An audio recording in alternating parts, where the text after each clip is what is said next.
Jai Kisan farms from व आमची माती आमची माणसं तर्फे भारताचे पहिले कृषी मंत्री डॉक्टर पंजाबराव देशमुख यांच्या जयंतीनिमित्त जय किसान फार्म्स फ्रॉम अध्यक्ष तसेच आमची माती आमची माणसं चे संपादक प्राध्यापक डॉक्टर संजय जाधव यांच्या आयोजनात शेतकरी गौरव विशेषांकाचे प्रकाशन व कृषी रत्न डॉक्टर पंजाबराव देशमुख प्रेरणा पुरस्काराचा वितरण समारंभ रावसाहेब थोरात सभागृह गंगापूर रोड येथे मोठ्या उत्साहात संपन्न झाला। यावेळी आयोजकांच्या वतीने उपस्थित असलेल्या सर्व मान्यवरांचा सत्कार करण्यात आला। या कार्यक्रमास ब्रिगेडियर सुधीर सावंत, दिंडोरी मतदारसंघातील खासदार भास्करराव भगरे, ज्येष्ठ कृषी शास्त्रज्ञ डॉक्टर जयराम पुरकर, डॉक्टर सुनील दंडे, साधनाताई जाधव, गौरव बोडके, डॉक्टर सुभाषराव शिंदे, डॉक्टर संतोष जाधव, सधुभाई शेळके, बापूसाहेब शिंदे, पांडुरंग चव्हाण उपस्थित होते। उपस्थित मान्यवरांच्या हस्ते शेतकरी गौरव विशेषांकाचे प्रकाशन करण्यात आले। जय किसान फार्म्स फ्रॉम अध्यक्ष आमची माती आमचे माणसाचे संपादक प्राध्यापक डॉक्टर संजय जाधव यांनी प्रास्ताविक कार्यक्रमाची माहिती दिली। जाती धर्माच्या पलीकडे जाऊन इतकं मोठं काम डॉक्टर पंजाबराव देशमुखांचं आहे आणि मी नेहमी सांगत असतो की त्यांच्या इतकी फार थोडी लोक आहेत, इतकी दुर्मिळ माणसं म्हणजे आपण म्हणतो की जन्माला आली।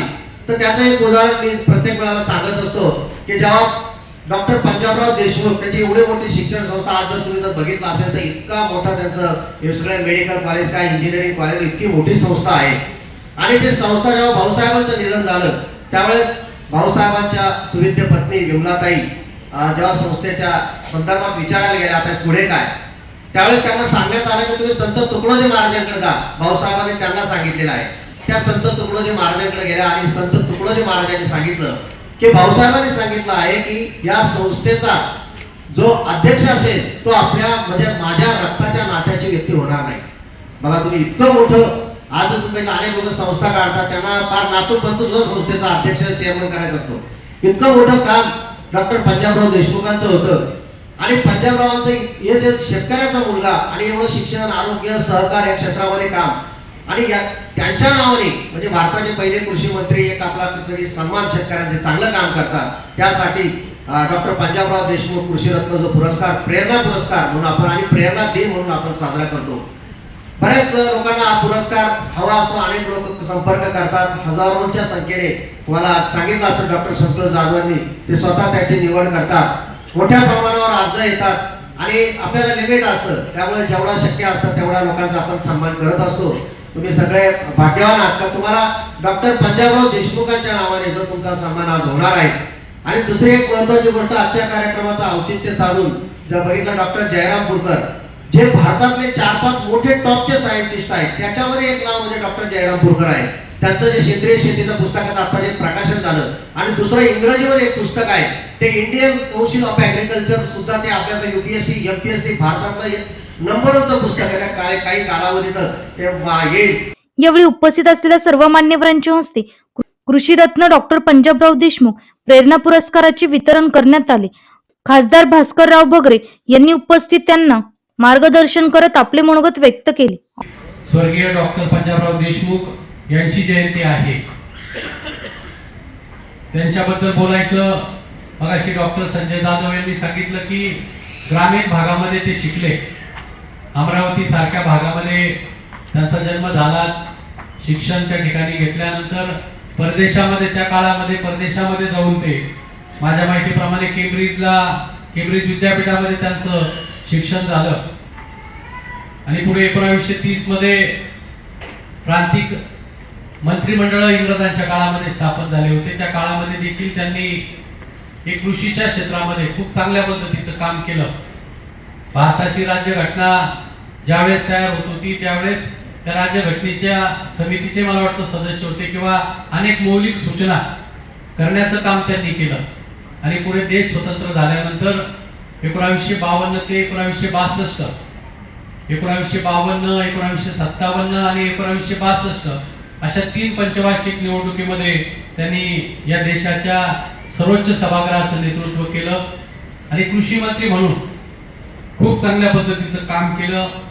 कारण या देशाची शेती वाचली, कारण इंग्रज ज्यावेळेस आपल्याला सोडून गेले त्यावेळेस देशामध्ये टाचणी सुद्धा निर्माण होत नव्हती, परंतु खऱ्या अर्थानं हा देश जर खरा वाचवायचा असेल तर शेतीला समृद्ध केलं पाहिजे आणि त्या पद्धतीची धोरणं पंडित जवाहरलाल नेहरू यांच्या नेतृत्वाखाली डॉक्टर पंजाबराव देशमुखांनी सुरू केली आणि त्याचीच फळं आज आपण बघतोय. ब्रिगेडियर सुधीर सावंत यांनी पुरस्कार प्राप्त झालेल्यांना शुभेच्छा देत आपले मनोगत व्यक्त केले.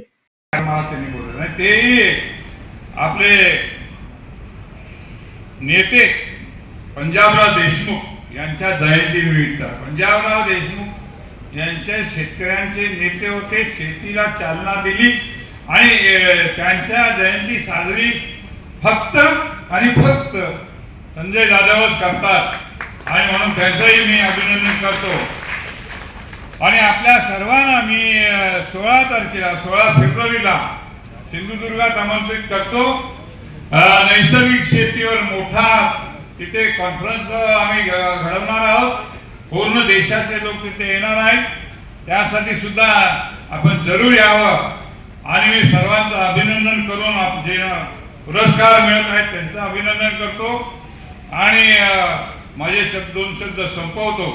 जय हिंद, जय महाराष्ट्र. ज्येष्ठ कृषी शास्त्रज्ञ डॉक्टर जयराम पुरकर यांनी या उपक्रमाचे कौतुक करत आपले मनोगत व्यक्त केले. डॉक्टर पंजाबराव देशमुख भारताचे पहिले कृषी मंत्री यांच्या 126व्या जयंतीनिमित्त कार्यक्रम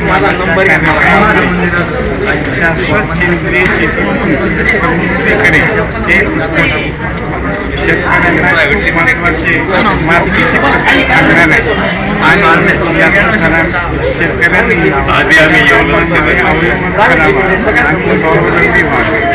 शेतकऱ्यांना पूर्वीप्रमाणे वैभव समृद्धी मिळावी हाच या माझ्या पुस्तकाचा उद्देश आहे आणि तो सर्वांना लाभदायक ठरेल असे मला वाटते. कार्यक्रमात सुप्रसिद्ध गायिका रेखा महाजन व सुखदा महाजन यांचा सुमधुर गीतांच्या कार्यक्रमाचेही आयोजन केले होते. या कार्यक्रमाचे सूत्रसंचालन अभिनेता व गायक तुषार वागुदळे यांनी केले.